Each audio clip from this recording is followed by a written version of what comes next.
श्री स्वामी समर्थ. नमस्कार मैत्रिणींनो. तर आजच्या व्हिडिओमध्ये तुमचे स्वागत आहे. आजचा दिवस जो तुम्हाला सर्वांना सुखाचा आणि आनंदाचा जावो हीच स्वामीचरणी प्रार्थना करते आणि आजच्या या नवीन व्हिडिओला सुरुवात करते. तर जीवनामध्ये तुम्हाला अनेक समस्या येतात. प्रत्येकाच्या समस्यांची तीव्रता ही वेगवेगळी असते. या सर्व समस्यांना तुम्ही प्रत्येकजण कसे फेस करणार, प्रत्येकजण कुठल्या ना कुठल्या गोष्टीने ग्रासलेले असतात. या सर्वांसाठी माझ्याजवळ मी तुम्हाला एक अनुभवास आलेली अशी अतिशय सुंदर असे अध्यात्मक उपाय मी तुम्हाला सांगणार आहे. तो जर तुम्ही केला तर तुम्हाला 100% खात्री देते की तुम्ही श्रद्धेने जर तुम्ही हा उपाय केला तर तुमच्या आयुष्यामध्ये कुठलेही दुःख किंवा संकट येणार नाही आणि राहणारही नाही. तो उपाय आपल्याला श्रीपाद श्री वल्लभ चरित्र ग्रंथात 52वा अध्याय याची फलश्रुती अशी आहे की सर्व समस्यांना आपण अपार प्रयत्नांनी दूर होतात. ती तुम्हाला तो अतिशय अध्याय छोटा आहे, तर अर्ध्या मिनिटाचा तो अध्याय आहे. तर मी तुम्हाला तो अध्यायाचं निरूपण तुम्हाला सांगते. तर त्यांचं नाव आहे श्रीपाद. त्याचं नाव जे आहे त्या म्हणजे अध्यायाचं जो नाव आहे ते मी तुम्हाला सांगत आहे. शंकर भटाचे योग अनुभव निरूपण, श्रीपाद प्रभूंचे दिव्य दर्शन. मी 3 वर्षे सतत दररोज मध्यरात्रीच्या वेळी श्रीपाद प्रभूंचे दिव्य तेजोमय दर्शन घेत असे. मी योगाच्या अनुभूती एक पुस्तकाच्या स्वरूपात लिहिलेले ते पुस्तक हिमालयातील एक योगी घेऊन गेले. ही श्रीपाद प्रभूंचीच इच्छा असणार असे मी म्हणतो. त्यांच्या आज्ञेचे सकडलेले या तीळ मात्र संशय नाही. श्रीपाद वल्लभांचा जय जयकार. पहिलं मंडळी एवढाच हा अध्याय आहे. तर याची फलश्रुती जी आहे ती अभाळा एवढी आहे. आता श्रीपाद श्री वल्लभ चरित्र हा ग्रंथ 53 अध्यायांचा आहे. 300 पानांचा जो आहे. तर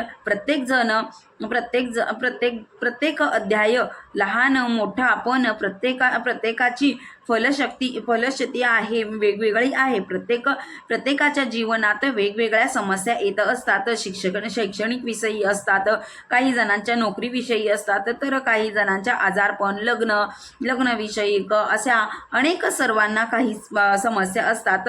तर आता श्रीपादांच्या चरित्रातील अध्यायाची फलश्रुती आहे. या गोष्टीसाठी हा अध्याय वाचावा. या गोष्टीसाठी हा अध्याय वाचावा. ओके, वाचूया.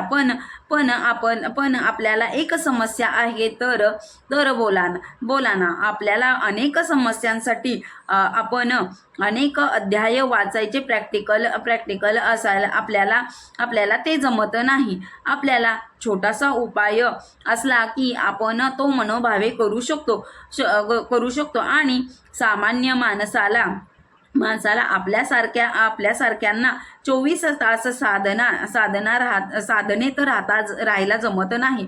पण आपण काय करूया, तर या अध्यायाचा पाठ करूया. या अध्यायामध्ये काय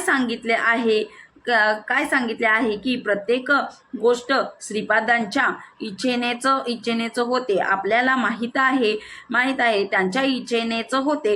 हे आपल्याला मनावर जास्त बिंबलं जाते. या गोष्टीचा आपल्याला पुन्हा स्मरण करून दिल्या जातात.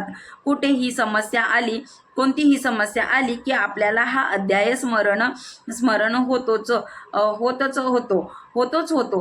हा अध्याय एकदा आपण मनात म्हटलं की श्रीपाद प्रभूंवर सगळी जबाबदारी सोपवावी की आपल्या चिंतामुक्त होते. चिंता निश्चिंत होते. आपल्याला मग शांत वाटायला लागते आणि मग तुम्ही अनुभवाला येतो तो समस्या निराकरण झालेले बघायचा तर अनुभव तर तुम्हाला ही समस्या कुठल्या कुठे नाही होते असे होत कळत नाही. समस्या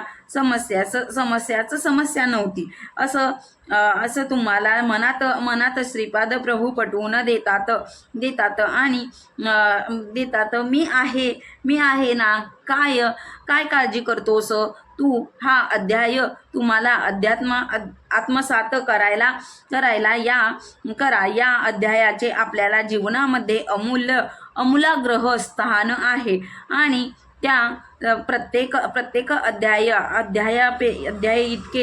इतकेच महत्त्वाचा हा छोटासा असला तरी त्याचे महत्त्व काही कमी नाही. त्यामुळे आपण हा अध्याय जर 53 वेळा म्हटला तर संपूर्ण ग्रंथाचे पारायण फलसुद्धा मिळू शकते. या अध्याय जो श्रीपाद श्री वल्लभांचा ग्रंथामध्ये एकच ठिकाण सांगितले आहे की दत्तदास हा गोष्ट ही ऐका एक गोष्ट सांगत असतात.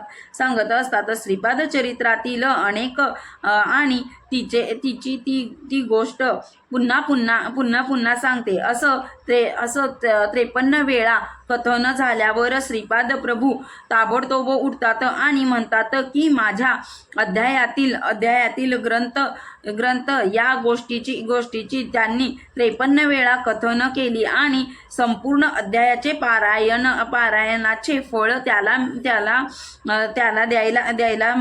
द्यायचे. म्हणजेच तुम्ही 52वा अध्याय जरी 53 वेळा वाचला तर तुम्ही संपूर्ण ग्रंथाचे अध्यायाचे फळ तुम्हाला मिळते. तुम्हाला याचा अनुभव नक्कीच घ्या. याच्या निश्चिंतेने मिळणारा शांती मनात अनुभव आणि वेगवेगळ्या पदोपदी मला या अनुभव देतात. तुम्हीही तो घ्या अशी माझी नम्र विनंती आहे. श्रीपाद श्री वल्लभांचा जय जयकार असो. तर मित्रांनो, तुम्हीही असे अध्याय तुम्ही वाचू शकता. तर श्रीपाद प्रभूंचे जे अध्याय आहेत ते अतिशय सुंदर आहेत, मराठीमध्येच आहेत आणि साध्या सोप्या भाषेमध्ये आहेत. त्यामुळे तुम्ही नक्कीच एक वेळ तरी वाचून बघा. श्री स्वामी समर्थ. जय जय स्वामी समर्थ. श्रीपाद श्री वल्लभांचा जय जयकार असो. श्रीपाद श्री वल्लभांचा जय जयकार असो.